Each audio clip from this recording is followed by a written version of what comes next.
Un anniversaire qui sera donc le fil rouge, mais je laisserai donc Ludovic Chassigneux, mon collègue adjoint en charge du centre-ville, en parler plus longuement après.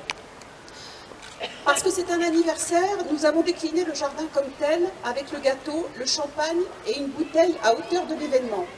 D'ailleurs, un grand merci à l'UCIA pour leur collaboration et la mise à disposition de cet objet, en temps normal très symbolique de la foire.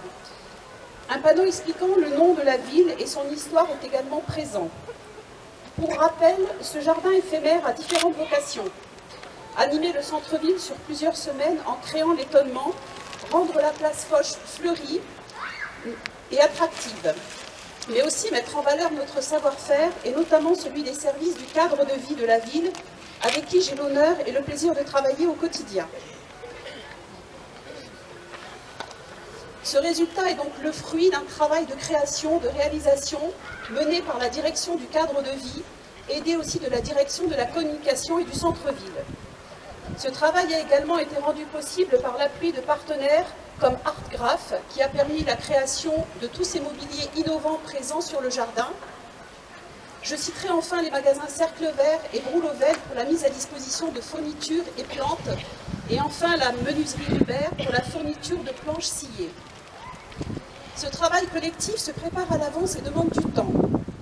Le jardin éphémère est en effet en cours de préparation depuis plus d'un mois, dans les serres notamment, avec la construction des parts de gâteaux. Le jardin, c'est presque 2000 plantes à fleurs, des primes verts, cyclamènes, pâquerettes, 100 arbustes et 30 mètres cubes de paillage. 30 agents de la direction du cadre de vie ont été mobilisés sous la direction de Pascal Déon, et je tiens vraiment à souligner la qualité de leur travail et à les remercier chaleureusement pour leur implication dans ce projet. Sachez qu'une opération d'animation de la Saint-Valentin aura lieu le samedi 11 février de 14h à 16h sur place. Je vous invite à y venir nombreux pour livrer un message d'amour et recevoir pour l'occasion une rose. Cette opération sera menée par touchalon.com. Aussi, à la fin du mois, donc le 25 février, un concours du plus beau gâteau éphémère sera organisé et composé de 3 catégories, notamment avec les plus jeunes. Ce concours permettra aux pâtissiers talentueux de faire de superbes réalisations. Les inscriptions sont du 3 au 15 février. Ce sera l'occasion de gagner des bons d'achat dans les boutiques du centre-ville ou encore un repas dans les restaurants chalonnais. Avant de céder la parole à mon collègue Ludovic Chassigneux, je tiens une dernière fois à remercier l'ensemble des services de la ville qui ont œuvré à ce projet ainsi que tous nos partenaires. Merci et bravo à eux.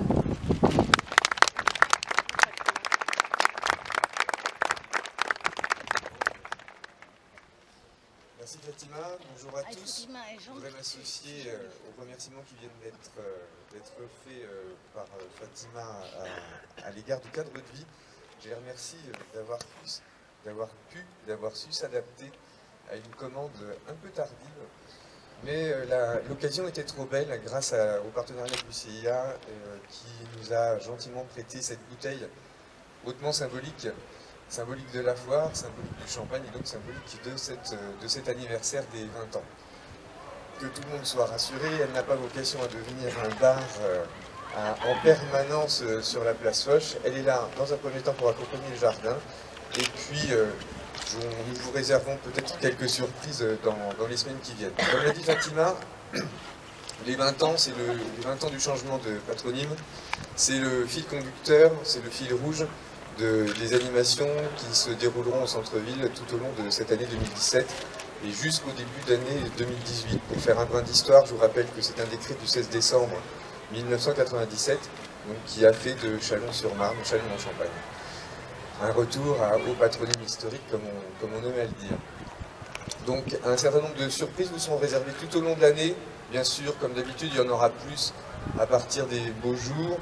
Mais je vous invite à être attentif à ce que vous pourrez lire à la fois dans le Figaro, dans les magazines municipaux et aussi dans la presse, puisque notre volonté ce sera de fêter dignement cet anniversaire avec la collaboration des commerçants et d'un certain nombre de partenaires. Ça a commencé aujourd'hui, donc joyeux anniversaire à Chalon.